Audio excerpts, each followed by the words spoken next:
Si un homme savait à quel point sont graves les dégâts de tout mensonge et combien est grand le pouvoir de la vérité, du Hémet, il se serait certainement abstenu de mentir. En effet, le verset 7 du chapitre 23 de la Parasha Mishpatim dit « Midvar sheker tirechak » éloigne-toi de toute parole mensongère.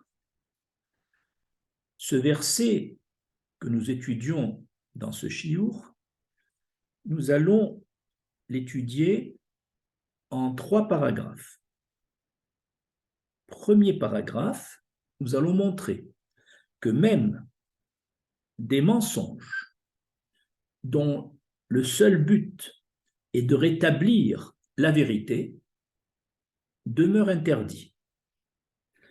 Je vais illustrer ce titre par quatre cas. Premier exemple. 3 personnes ont prêté ensemble, en s'associant, la somme de 300 dinars à un emprunteur. À l'échéance, l'emprunteur nie la somme. Alors les 3 prêteurs décident d'aller au tribunal. L'un d'entre eux va réclamer 300 dinars qu'il aurait prêtés et les 2 autres s'érigent en témoins et affirment « Nous avons vu le prêt de 300 dinars entre les 2 parties. » De façon que le tribunal récupère les 300 dinars, les remette au plaignant et lui-même repartagera les 300 dinars au prorata de ce que chacun a prêté. En fait, le bilan est tel qu'on arrive à retrouver la vérité, puisque l'emprunteur avait nié. Cependant, cette opération est totalement interdite par la Torah. Et pourquoi? Parce que les 2 témoins, entre guillemets, sont en fait des plaignants. Ce sont des gens qui voudraient récupérer leur argent. Donc, ces 2 témoins ont un intérêt dans ce témoignage et donc leur témoignage est disqualifié et pas soul. De même que témoigner envers un proche parent est interdit par la Torah parce qu'on a un certain intérêt affectif, familial. Deuxième exemple d'illustration. Un homme prête 100 dinars et à l'échéance, au moment où l'emprunteur lui rembourse les 100 dinars, il lui dit non, ce n'est pas 100 dinars, c'est 200 dinars que tu me dois. Là, il y a un mensonge. Et on va comprendre pourquoi il a menti. Il sait très bien qu'il n'a prêté que 100 dinars. Il sait très bien que l'emprunteur ne va pas accepter de payer 200. Son but, en disant « tu me dois 200 », c'est afin que l'emprunteur lui dise « non, c'est 100 », et donc l'emprunteur reconnaît une partie de ce qu'on lui réclame. Et il y a un principe dans la Torah qu'on appelle « modé miktsat tarana », c'est-à-dire celui qui reconnaît une partie d'une dette doit payer la dette reconnue et jurer sur le reste. Et une fois que le prêteur met donc l'emprunteur en position de jurer, il a le droit, une fois qu'il jure qu'il ne doit que 100 et il est quitte pour les 100 autres, il peut, grâce à ce serment, lui demander de jurer sur une affaire antérieure pour laquelle il n'y avait pas de témoin. Donc en fait, celui qui a demandé 200, ce n'était pas pour obtenir les 200, non. Il sait qu'on va lui reconnaître que 100, c'est uniquement pour faire jurer sur une affaire antérieure. Eh bien, même cela, ça rentre dans le cadre « éloigne-toi de tout mensonge ». Ces deux cas qu'on vient de citer étaient dans le Talmud, Shvuot, à la page 31. Nous avons cité encore deux autres cas où même un mensonge qui rétablit la vérité est interdit. Le troisième cas est le suivant. Un ami, un grand ami, digne de confiance, vous l'avez toujours, vous avez une confiance absolue en lui, vous dit, j'ai prêté 100 dinars et je n'ai qu'un seul témoin, ce qui est insuffisant d'après la Torah, il en faut deux, et l'emprunteur nie la dette. C'est une dette orale, sans contrat et sans témoin. Alors, veux-tu, puisque tu as confiance en moi, venir témoigner en tant que deuxième témoin? Or, cet ami-là n'a pas le droit de se joindre en deuxième témoin puisqu'il n'a pas assisté à la scène de prêt, à la scène du prêt. C'est-à-dire que il est persuadé, cet ami, que celui qui lui demande d'être le deuxième témoin est un homme sincère, est un homme qui simplement veut retrouver la somme qu'il a prêtée. Cependant, la Torah vient lui dire « Midvar sheker tirchak » toi l'ami, même si tu as rendu de grands services et que tu as confiance en lui, ne te joins pas comme deuxième témoin. Sinon, tu transgresses Midvar sheker tirchak, d'une parole mensongère, éloigne-toi. Le quatrième cas qu'on va citer, le quatrième et dernier cas, il y a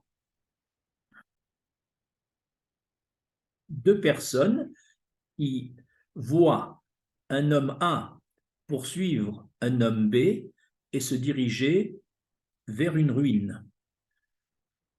Ces deux personnes entrent ensuite dans la ruine et voient le cadavre de B.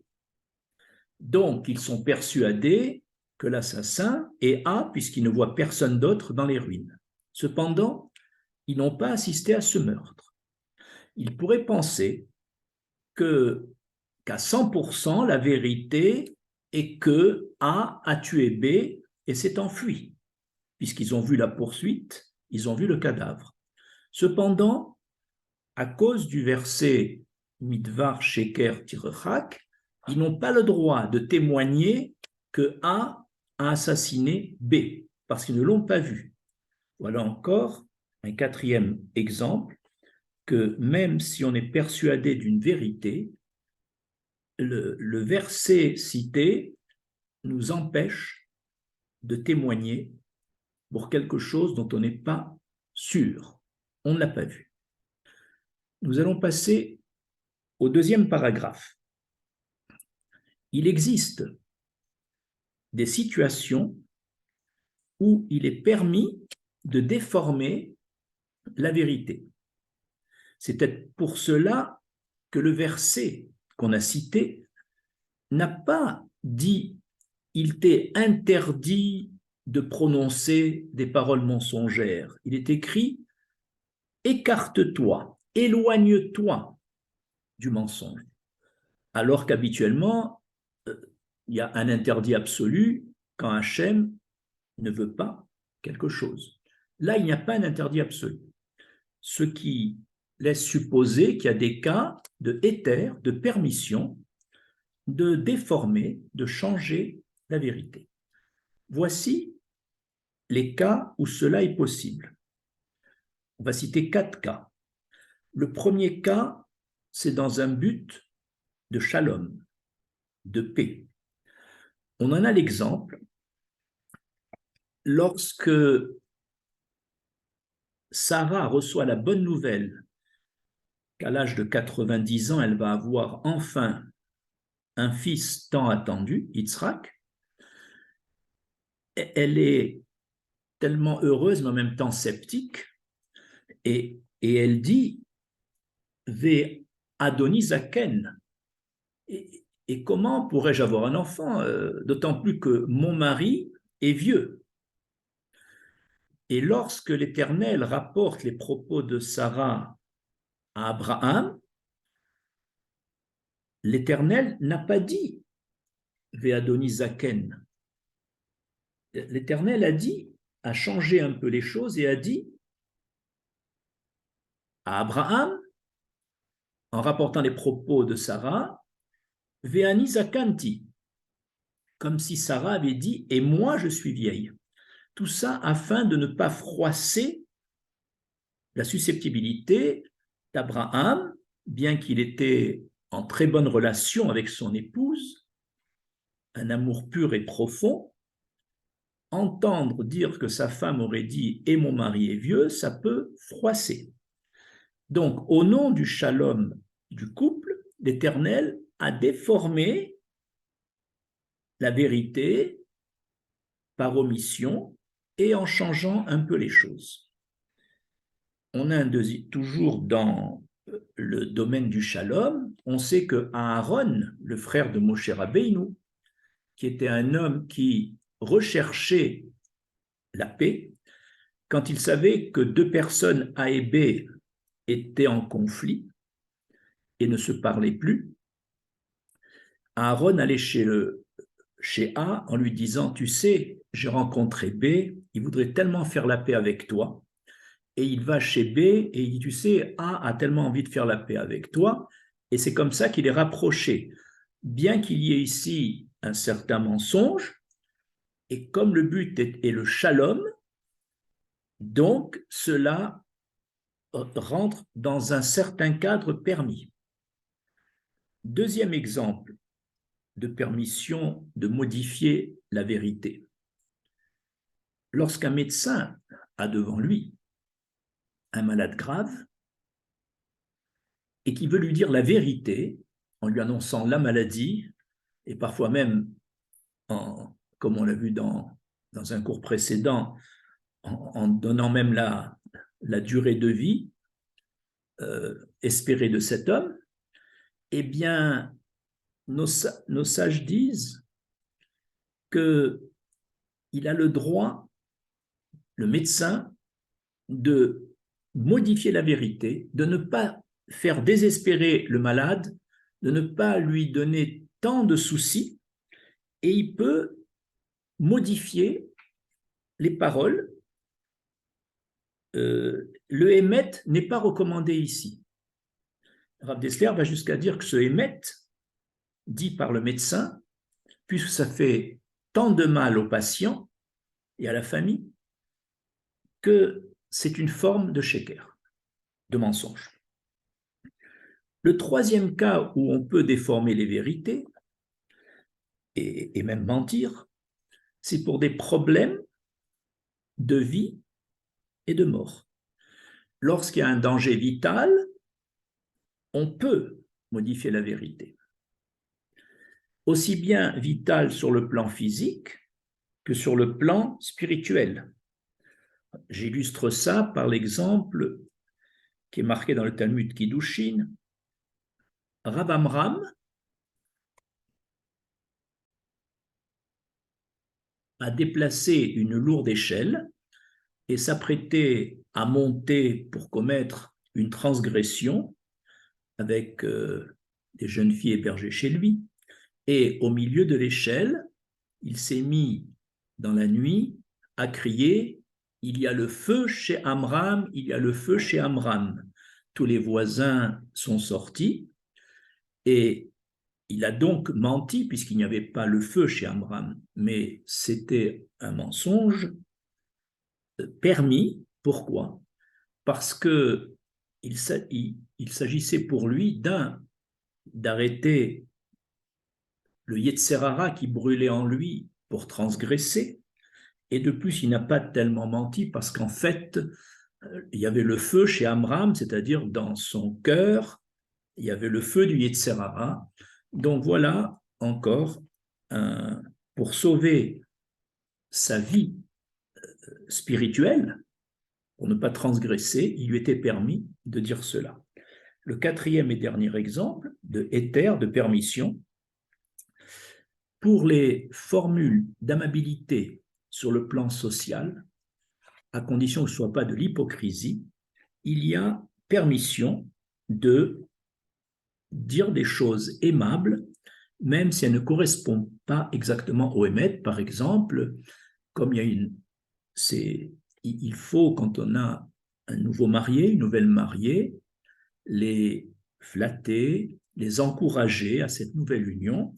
On a même droit de dire à la Kala, Na'a ve Chassida, elle est belle, elle est gracieuse, même si à nos yeux, elle ne l'est pas, parce que là, c'est une mitzvah de réjouir le Khatan et la Kala.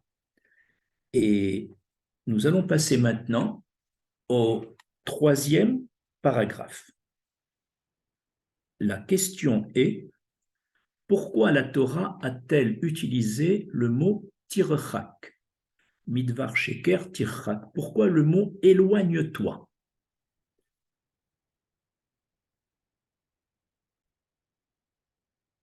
Voici les 5 justifications de l'expression éloigne-toi, écarte-toi de paroles mensongères. La première, c'est il faut savoir qu'à chaque fois que l'on dit un mensonge, on s'écarte de la Shekhinah, de la présence divine, de l'Éternel, puisque l'Éternel est essentiellement émet, le vrai, la vérité. Donc tout mensonge nous écarte de l'Éternel. Deuxièmement, c'est en s'écartant des mauvaises attitudes et des transgressions de la Torah que on n'aura pas besoin de se justifier par la suite par des mensonges. Écarte-toi de l'iniquité et ainsi tu t'écarteras des mensonges. Troisième point, évite de beaucoup parler. Plus tu parles, plus il y a de chances que tu profères des mensonges. Et c'est parce que justement le mensonge est une transgression très fréquente dans le monde qu'on ne nous a pas demandé de ne pas mentir, mais de nous écarter du mensonge. Quatrième explication de l'Otirak, étant donné que le mot sheker, le mensonge, est formé de 3 lettres proches l'une de l'autre dans l'alphabet, le shin, le kouf et le resh, sheker. On nous demande, écarte ces lettres, écarte, éloigne-les, les lettres très groupées, afin de tendre, de passer de paroles mensongères, c'est un travail personnel, à de plus en plus de paroles de vérité, de émet, parce que dans le mot émet, aleph, même et tav, ce sont des lettres très espacées. Aleph est la première lettre de l'alphabet dans émet, même c'est celle du milieu, et tav c'est celle de la fin. Autrement dit, on veut nous dire, écarte-toi, c'est-à-dire ici, des paroles mensongères, écarte les lettres du sheker pour arriver au émet. En d'autres mots, c'est ne reste pas dans ton monde étriqué, puisque le sheker est une zone où les lettres sont groupées, et brasse plus large pour atteindre la vérité, qui la vérité brasse large puisqu'elle va du aleph au tav. C'est ça, écarte-toi du monde étriqué dans lequel tu vis et qui te mène au mensonge pour aller vers un monde plus compréhensible qui correspond mieux au émet. Enfin, le 5e cas pour expliquer midvar sheker tirchak. Il est interdit à un juge d'écouter un des plaideurs sans la présence de l'autre. Pourquoi? Parce que chaque plaideur va donner son opinion, sa vérité. Chacun croit avoir raison. Et si le juge écoute le premier plaideur, il y a un principe, toute parole entendue en premier pénètre dans le juge et il en fait une vérité. Et même s'il sait que le deuxième va donner une contre-vérité, il a déjà en lui intégré une certaine vérité. Et à cause du fait que le plaideur, le premier plaideur, a parlé sans la présence de l'autre, il n'y avait personne pour le contredire, ainsi, le juge va avoir donc ce qu'on appelle un préjugé, qui va l'empêcher, qui va limiter sa recherche de la vérité. Eh bien, un juge qui écoute un plaideur sans l'autre transgresse midvar sheker tirchak, éloigne-toi une parole mensongère. C'est-à-dire, n'écoute pas un plaideur sans la présence de l'autre. Je vous remercie.